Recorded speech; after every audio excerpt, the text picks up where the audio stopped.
President Trump's travel ban on a dozen countries is now in effect. The new ban impacts people from all of these nations that you see on the screen. The president's also imposing partial restrictions on entry from these 7 other countries. The White House says it's targeting countries that lack proper vetting, don't share identity and threat information, or have high visa overstay rates. Hi, Matt. So what are some of the immediate impacts now that this ban's in effect?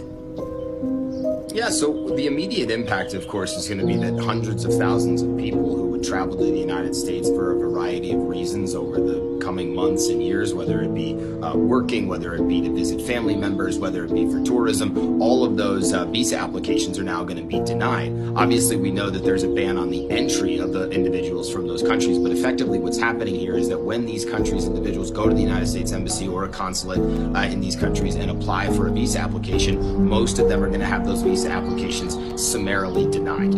That has a number of different impacts, kind of what I listed off the top there. Of course, there's the obvious impacts of people coming here to work, people coming here for tourism, but you also have to remember that from these list 19 countries overall that's affected, you're talking about millions of people who are nationals or were nationals, maybe binational, have dual citizenship of both countries that are already in the United States. So let's say you're someone from Chad, for example, you're living in the United States, you're not going to be able to have family members come visit you. So there's the humanitarian side of this, there's the business side of this, but of course what the Trump administration is saying here is that these are countries with either a history of terrorism, whether they have histories of high rates of visa overstays. These are countries that were investigated by the State Department and found to be worthy of being included in this ban. Of course, there's going to be challenges in court, just like we saw during the first Trump administration.